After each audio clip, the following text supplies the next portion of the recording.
Come on in, bestie. Welcome to StoryPod, where we do the doing of story development together. Brought to you by Creative BFF.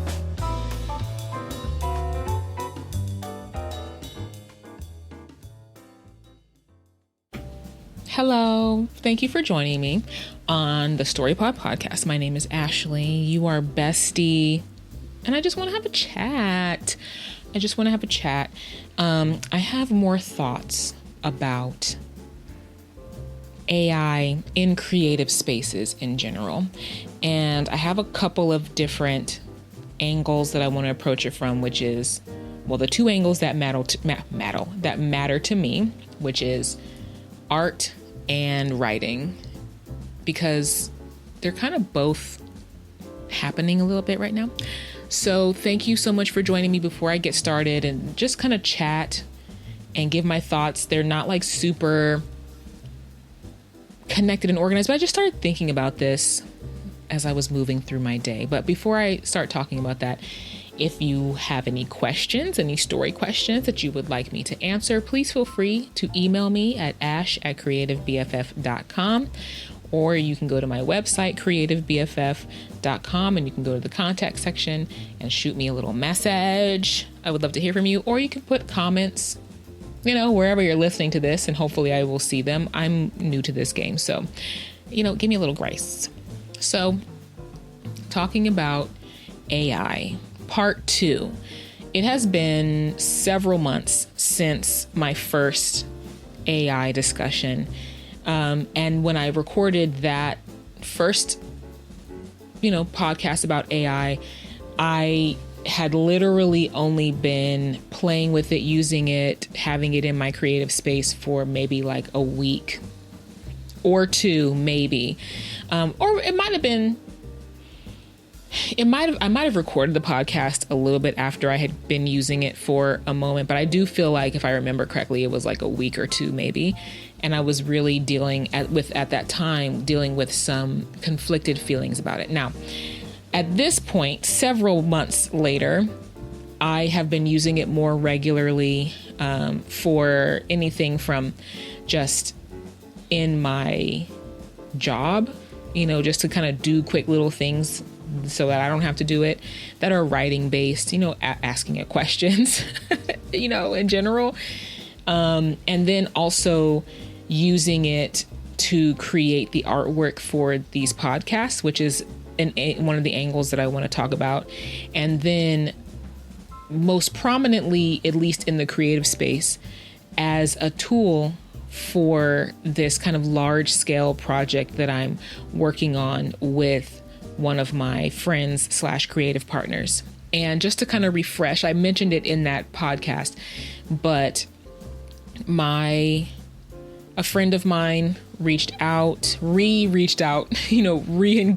on a particular project that I had been helping him with the previous year, or maybe like prior 2 years, where I was mainly doing art and not the story. He had some other guys who were involved in the story and other things. But he had been, at this point, using AI very heavily to kind of help him redirect the story and get new characters and do all that kind of stuff. So I basically came in and sort of forced order on what the AI had been coming up with. And so now, at this point, I don't even know, when was this? Was this back in April of 2023? Right now it's January of 2020, not 2023, but like 2024.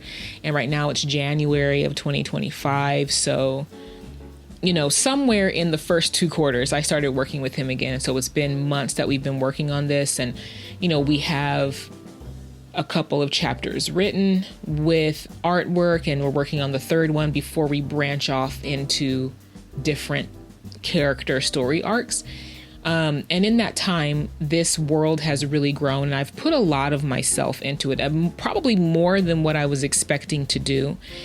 And I have been really and I'm hesitant to say it this way. I don't want to overplay my role in this. I don't want to sound arrogant or prideful or anything like that, but perhaps just cognizant of my role in this. And I think that my friend would be like, yeah, she's important. She's doing a lot of stuff, because I've really been doing a lot for this story, adding a lot. I've really been working out a lot of different details, adding so much to the logic of the world, the characters.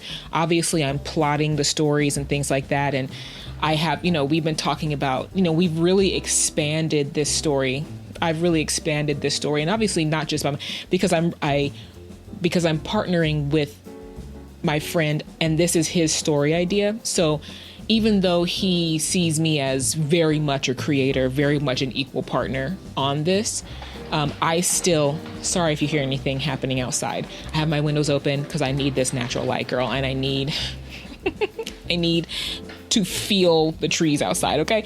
But I still very much see this as his baby, so I do not want to ever overstep the bounds of, I don't want to overstep, and force anything on him that he doesn't like for the story in the world. So we work together on kind of generally ideas.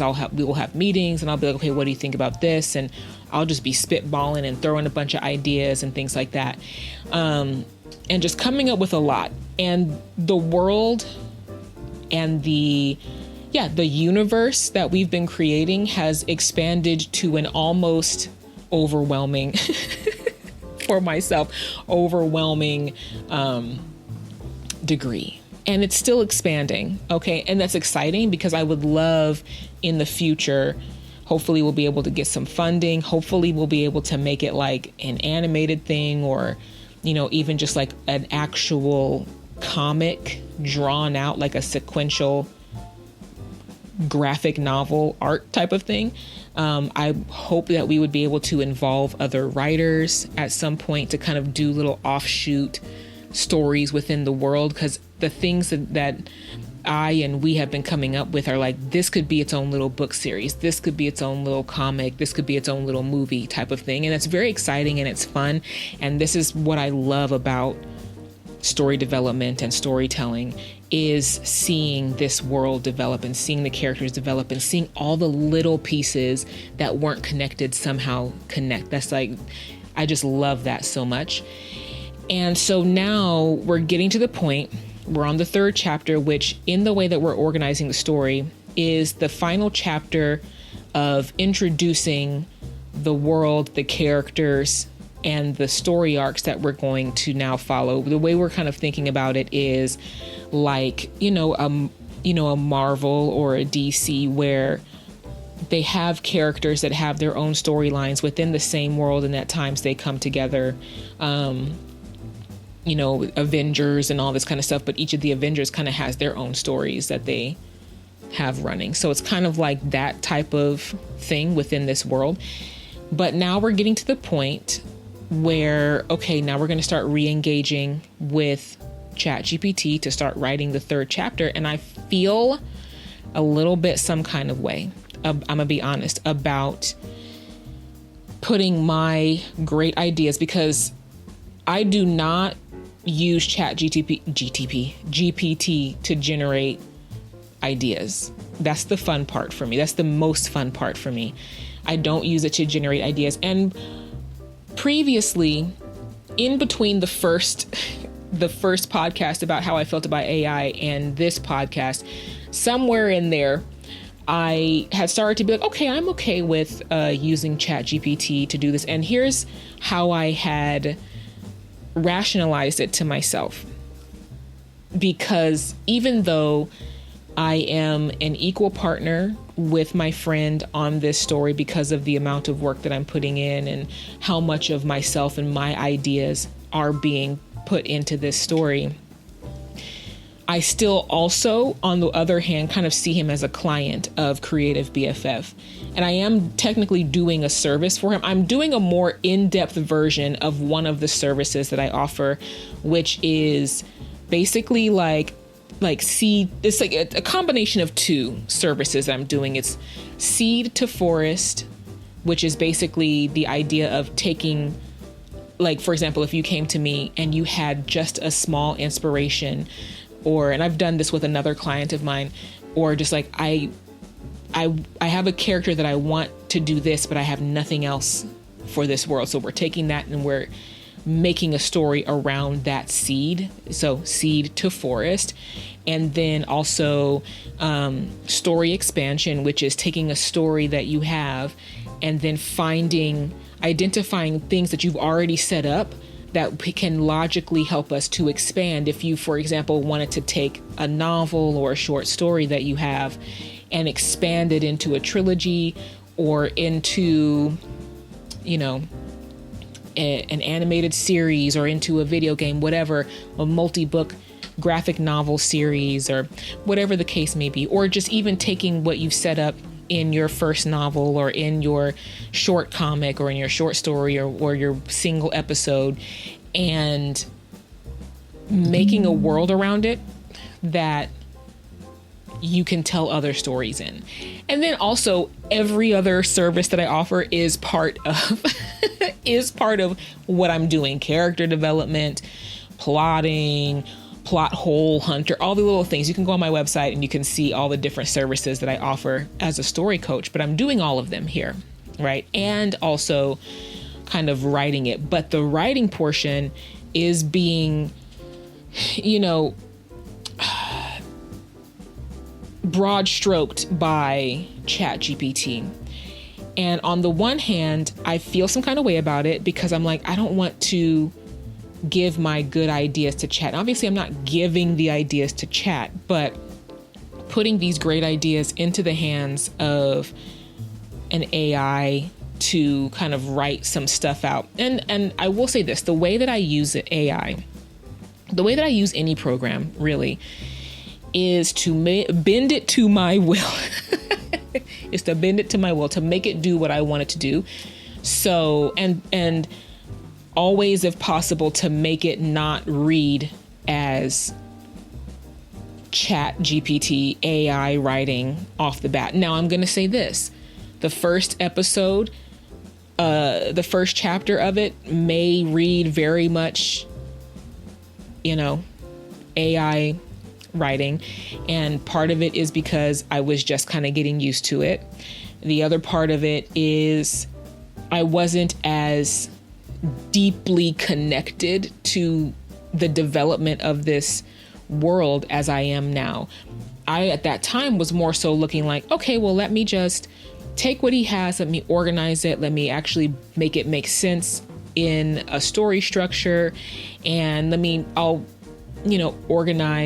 outline these chapters, and then, he can just throw it into Chat GPT if he wants to write the chapters. And I wasn't as focused on things like the writing style and all that kind of stuff. The second chapter, I'm getting deeper into the world, and it's definitely a better chapter than the first one.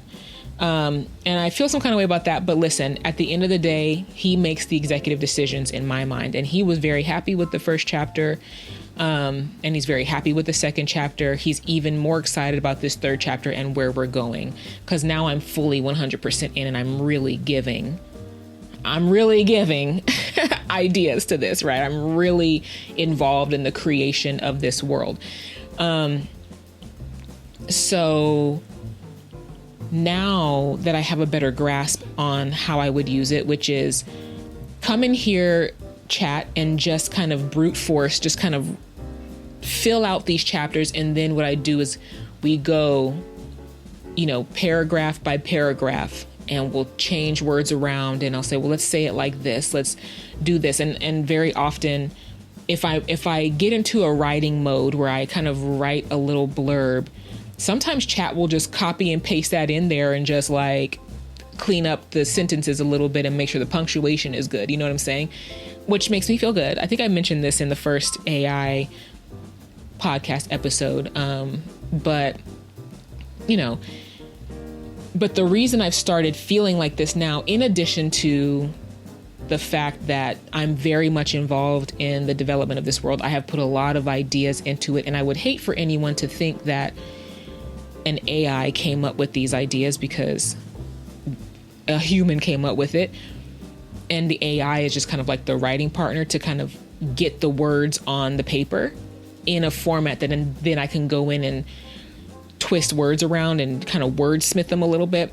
But then I started thinking about it again, because recently on my Instagram, which you can see, it's your_creative BFF. It's in the highlights. I'm still trying to figure out how to do social media. So we're trying to figure it out. Okay. But one of the things that I did was I saw a little inspirational image basically, and it made me want to write a very short little blurb. And I did it on an Instagram story, just a few panels of a short little blurb. And it felt good to do, number one, to like put some words together on a page and to come up with something that felt, to me, now you know, everybody has their own taste, but to me, it felt like, wow, that was satisfying to do, but also it feels high key, low key, interesting and well written for this little blurb. I like the way it's written and I enjoyed doing it. And then I went back and I started reading some of the little snippets of writing that I would do. And I was like, I'm not trying to toot my own horn. I was like, dang, girl, you're kind of good. You kind of like wordsmith out here. Okay. And I hadn't written anything. In the past few years, I have really put my focus into being a story coach and doing story development and just coming up with the plot ideas. And the lazy side of me, and we all have one, okay? The lazy side of me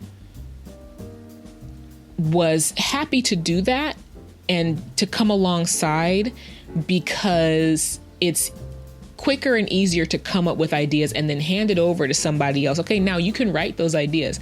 I just helped you come up with them, and now the ball is in your court for you to put the words together in a way, because the writing side of it is connected to, but like a totally different art, a totally different aspect of writing. It's like, how are you going to put the words on the page in a way that is engaging and beautiful and,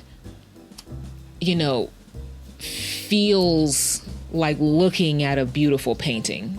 The words in your brain, the words hit your brain like looking at a beautiful painting, right? That's always my goal. And that's a harder part. It's a different set of gears. A little bit. They're connected, but it's a different set of gears that need to turn for that side of it. And so it was a little bit nice to be like, okay, well, I'm just doing the story part. But I was reminded recently as I did these little exercises, like, oh, that actually felt really good to write these words in this way. But I'm going to be honest, the idea of me, so this is where the conflict is now coming in, where it's like part of me feels like I feel like my ideas are better than what our ideas are better than what ChatGPT can produce in terms of the quality of writing, which actually I'm not mad at that, because I don't necessarily want ChatGPT to have a clear stylistic voice. I want it to kind of stay in that business voice. You know what I'm saying? It's great for writing business emails. I love it. For writing up the minutes and doing an outline for some kind of PowerPoint. Okay, stay right there. But I do feel like as a writer, each writer has a voice. And on a side note, I apologize if this is a little bit rambly, but on a side note, you know what? Wait, I'll save this part. Hopefully I'll remember. I'll save the voice and the style aspect for the art section. But as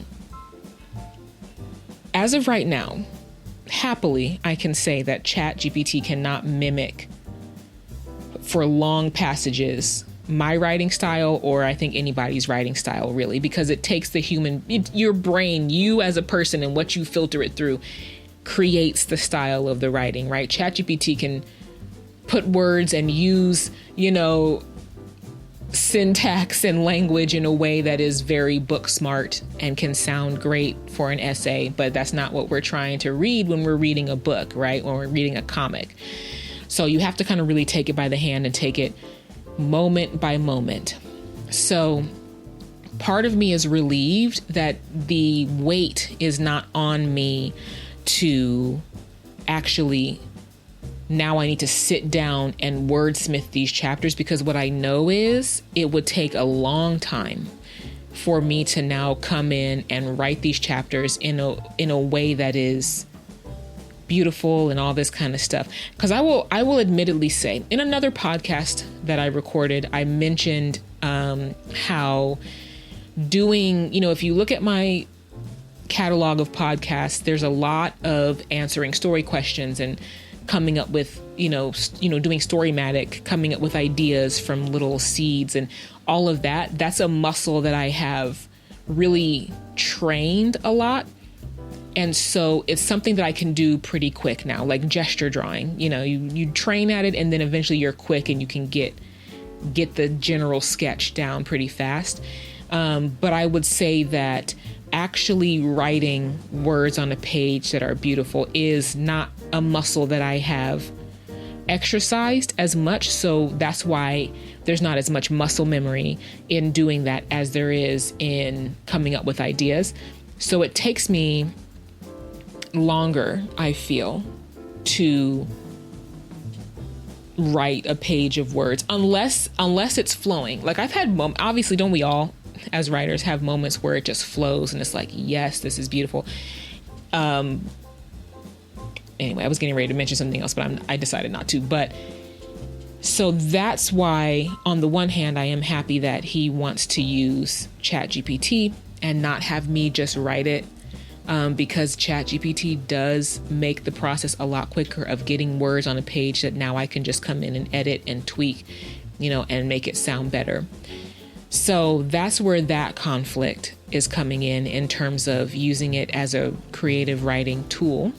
I have not fully settled, especially as I become more locked in and more deeply involved in developing the world and the characters and the plot and just really the universe of this story. It's kind of like, I don't really want to put it in the hands of ChatGPT because I feel like that cheapens it. I don't want anybody to look at this and turn their noses up and, turn their noses, just turn away like, I'm not interested because it was written by AI. I don't want it to sound like it's written by AI. And also, it's just a tool, whatever. I can't remember what I was going to say. I don't know what I was going to say right there. It's just a tool. So now kind of shifting a little bit into using AI for art. Now, art is another thing that I have done quite a bit of in my life. I actually went to school. If you didn't know, I went to college, university. I have a degree in animation and studio arts, a bachelor's degree. And that was actually, drawing was actually the first creative passion that I really pursued with fervor. And where I am with that, and this might be something for a different vulnerable episode about how I feel about art now. Art was such a love of mine as I was growing up, even into my 20s. And I think that I destroyed it for myself. This is a little bit of an aside, but it is an explanation as to why I have been using, AI to create art for these podcasts and things like that, as opposed to drawing myself, which I could very well do. But I think that I destroyed it for myself. And perhaps 2025 will be a year that I try to get the love of art back, but I tried to make it a career. I thought that if I was able to make money doing this thing that I love and that I'm good at, not trying to toot my own horn. You can go look at my Instagram. I'm not the best artist ever. One of my issues I feel is that I don't think that I've ever developed a discernible, unique style, which is what I was going to talk about in the writing section. But anyway, so that's kind of like a failing of it, but I'm a pretty good draftsman. I don't know what the correct term would be. I can do some good realism and things like that. And I can generally copy pretty well. I know a lot of different techniques and tools, both digital and traditional and whatever, because I went to school for it. You know what I'm saying? I had been doing it all my life. My mother and my father my mother is an artist. She doesn't do it anymore. Maybe I'm taking after her, but she is an artist, and my father was an artist as well as a musician. And they came up with stories together. But anyway, which is all the things about me creatively. But I killed it for myself by trying to make it a career and trying to make money from it. And I realized, thankfully, I never got to the point where I was able to or had to rely on my art for money. I have maintained a day job this whole time. I still have a day job. It's a long-term day job that I've had for, a long time. We'll just say a real long time. Okay. And I'm grateful for it, very much so, that I have this job, especially in today's economy. But trying to make money and take commissions and make a career out of doing art, maybe even trying to work in the studio system. I had a lot of insecurities around my art. Like I never felt like I was good enough to do that in a studio system and whatever, because I obviously in animation, when I was in my early 20s, I wanted to work in an animation studio. I wanted to have my own animation studio. But yeah, so I killed it for myself by trying to make it a career, and the pressure of trying to make money off of art and having taken some commissions. I have done some commissions, a fair number of commissions, but I really hate doing commissions. They take me a long time. There's a lot of pressure. I think that the reason I hate it is because there's so much pressure on myself as a perfectionist, and there's a lot of fear, like maybe I'm not going to be able to do a good enough, maybe they won't like it, they'll feel like they wasted their money. There's just a lot of pressure, and then also just having to make the time to do the commission. It was like pulling teeth because of all of the mental games. I just couldn't really purely enjoy doing the art. And I will say this, I have not done art for myself, just for the enjoyment of doing art. I can't even remember the last time I did. I may have done a little sketch here and there, but every time I sit down to sketch, now there's all this baggage around it, this insecurity around it. And I just don't enjoy it anymore. And that makes me sad. That's a very sad thing. But that's the reason why I now, even though I'm an artist who could technically probably draw the things to a certain extent, some level of the things that I use as the covers for my podcast. And depending on when this episode comes out, I have an episode of the Storymatic where I have a little bit of artwork, character artwork and things in there. And it's definitely not artwork that I did. I definitely went to Midjourney to have the artwork created, because I also know that if I sat up and tried to create art for these podcasts, they would never come out. I would not have put out any podcast to this point, okay, if I was trying to create fresh cover art for each podcast. And so that's a little bit of another sort of weird quandary. And this one kind of came up, especially as I was creating artwork for the podcast that I just mentioned. It's an episode of the Storymatic. And as I was kind of like generating, not even creating, as I was generating art for this, I started to feel like, I could draw these things myself, and I feel kind of weird about it. And I'm cognizant of perhaps how the audience or other people who come across this might see this. And there's a lot of different, feelings around the creative usage of AI, for art, for writing, whatever. There's a lot of opinions around it, and I'm kind of in the middle of those opinions, right? On both sides.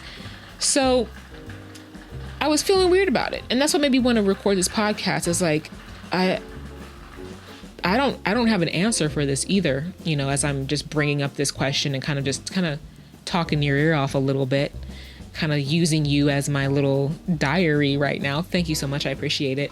But yeah, I don't know how I feel about it. Maybe my New Year's resolution will be to just get back into art. And I feel like, here's another thing. I'm going down a little bit of the art tangent. I have a very supportive family, which not a lot of people do. And this is why I have been able to develop in the creative directions that I've developed in, especially my mom. I mentioned obviously earlier that both my mom and my dad are and were creative people. And so my mom was very supportive of me being an artist, going to school for animation, doing art, all that kind of stuff. So whenever I start drawing again, she goes to, and she's not the only one in my family. Some of my aunts too will be like, draw Obama, draw this person, because and even one of my brothers would be like, you should draw this celebrity and all this kind of stuff, because then that'll get eyes on the artwork and things like that. And I've never been interested in drawing well-known. I've drawn maybe 2, and you can see them on my art Instagram, which is like @ashguyo or Ashguyo Art or something like that. And I've drawn Nina Simone. I've drawn Chadwick Boseman, and I've drawn one other Marsha Gillis or some actress from like the 70s or something like that. And that's pretty much, and the only reason I drew them is because they were interesting looking to me. I don't draw celebrities just so I can get eyes and be in the algorithm, you know what I'm saying? And so then if ever I pick up the pencil, the metaphorical pencil, you should draw this and that and that and this and that, and then we should, start doing some art again, because then we can start promoting it and all this kind of stuff. Because I had a period of time as I was pursuing being an artist that gets money for doing art. I was doing shows, gallery shows, and not solo or anything like that. I never got to that level, but I would be in group shows and, vanity galleries and things like that. I made a book. I did my only published work to date is basically a coloring book that I did that has a story to it. And I'll probably read it to you here on this podcast at some point. You guys are going to get deep into my inner sanctum. Okay, I'm going to be reading like cringy fan fiction and all this kind of stuff for you. But the monetization of it killed it for me. And the thing about this, though, I think the reason the story is different is because I think I just feel more confident in my story. I've found a niche that I feel is fun, and that if I could get paid for this as well as just being able to do this all the time, I feel like it would be fun. I don't think it would kill story development for me, because I just do it all the time. That's how I put myself to sleep, is telling myself stories. And that's how I've been since I was a kid. So probably storytelling has been with me longer than art, but art was the more tangible one for a long time. So I don't know if there's anything else. Let me look at my little notes real quick. I feel like that's pretty much it. I think that's all I wanted to say about how I'm feeling about AI right now. As I mentioned, I don't have any answers. If you listened to this at all, thank you, because I feel like this is probably a more self-serving podcast. I just wanted to share my ideas somewhere. And like I said, you are my diary. So, and it wasn't a particularly helpful one, I don't think. It's not like how can we be a better storyteller type of thing. It's just a quandary that I feel. I just want to share my feelings about these things with you on this podcast. But anyway, thank you so much for joining me. As I mentioned before, if you have any questions, please feel free to send them my way. I would love to help you. I would love to answer questions. If you would like a story coach, please feel free to check out my packages on creativebff.com. I will probably run some specials at some point. Like maybe I'll do like if, 100 subscriber special discount thing, or maybe 100 subscribers and choose one person to get free story coaching for a period of time or whatever. I don't know. Listen, don't hold me to it. I don't know how to do this YouTuber thing yet. So we're learning together. Anyway, thank you so much for joining me wherever you have joined me, whether it's on YouTube or just on the audio podcast. I hope you have a wonderful rest of your day. Be safe out there. Okay. Tell your stories. I don't have like a tagline or anything to end this out. So just bye, girl. Listen, love you. See you next time.